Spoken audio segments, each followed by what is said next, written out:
Shikoj njerëzit për shembull, gjithë këtë mundësi të kohës që e kanë, të përfitimet të mëdha në fusha të ndryshme, ku e shpenzojnë? Ku e shpenzojnë? Sot të vëzër, si asnjëherë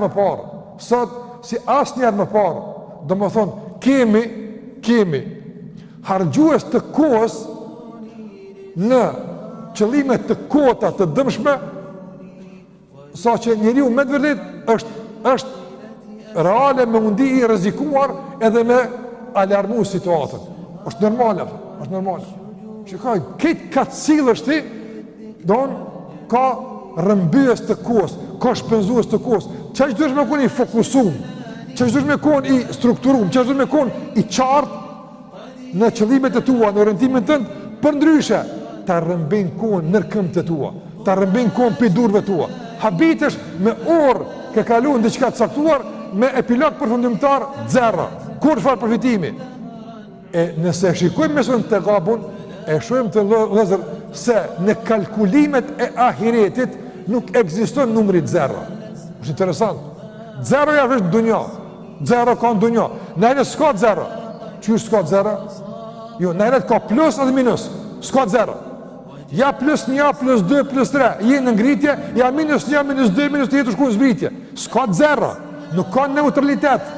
Nuk mund është për shembull në udhëtimin në ahiretit me enal orën e udhëtimit, me thonë 1-2 javë në pushim, as se va pas gjuna. S'ka mundësi, e pa mundshme është. Nuk mund është.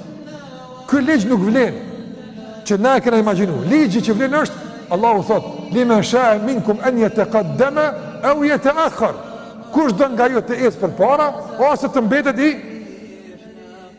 larguar mbrapa. S'ka dytën, s'ka opcion 3, duhet të them, s'ka tretën. Nuk ka në udhëtim të ahiretit tifozëri, nuk ka neutralitet. Na jemi pjesëmarrës në garën e madhe për shpërblim, deshtëm, pranuam s'pranuam. Edhe ai që mohon ahiretin është pjesëmarrës. Nga se për tus në ka vetë Allahu te barekutaala. Nuk ka kjo, për shembull ahireti loj shpërblyese, atë me marr pjesë. Jo, ti ke marr pjesë. Ti je pjesëmarrës. Me vetë faktin që ta ka dhënë Allah jetën, ti je pjesëmarrës. Tash në këtë garë, a fiton a humb, është çështje jote, ama ti je pjesëmarrës në këtë garë. Dhe njësia matëse e fitimit në këtë garë është koha. Ku pa e shpizon kohën? Andaj të nëzër, është turp me të vërtet, që njeri qëli, përshan beson Allahun te barekutaala, beson ahiretin, beson shpërblim, për shembull, e sheh humb kohë së koti. E në veç janë tim punë që, në udhë billah, janë ndaluar, janë të pista. Shikoni programet e caktuara tash i kanë bu interesante. Apo? Na të meruan me reklamimet se po fillon, thush ti çka po fillon më rëbur, çka po nis, në zhvillim i madh apo në diçka kampanje madhe, çka po fillon? Po fillon poshtërsia e dytë, apo banaliteti i dorës dytë, çka po fillon? Kurrë më shumë ekspozimi i paturpshëm publik i punëve të pista, pjesa e dytë, kurrë më shumë, çka po fillon? Edhe më njëherë ka filluar më uvrejt pamje që nga dje të qyteteve tona apo të boshatisura, ku janë më njerëz ku kanë shku? Elhamdulillah thush, s'posil në udhve, nështë të kanë shku vizit familjare, thush shqyqër, nështë të kanë shku me mësu dikur që e jenë këndel njerëz, elhamdulillah, gëzosh, thush s'ka kanë sokak, kafet bashk, ku janë njerëzit?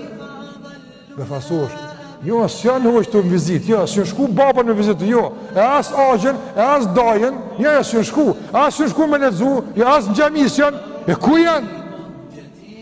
Në televizorin në hoqë, ja ka njës programi, a s'kenia, ja ka nisaj, a pëdini aj, e qaj ja ka nisa pëtët. Qka kënë të vëllim? Qka kënë të? Dhe anë së kjo huj, që kjo është të gabun. Subhanallah, që kjo është të gabun. Që kjo është me shit jetën tone, kohën tone, kapitalin tonë, vendin e gjenetit tonë me shit, për qka? Për marzinat, më së tas më tutja. Wallahi po, është marrë vëllazëm. Wallahi është për keqardhje. Që kjo është të gabun. Sura vetë disuse. A je normal? Çka të kumdhon? Çka më vetu? Çu se çan këtu ata?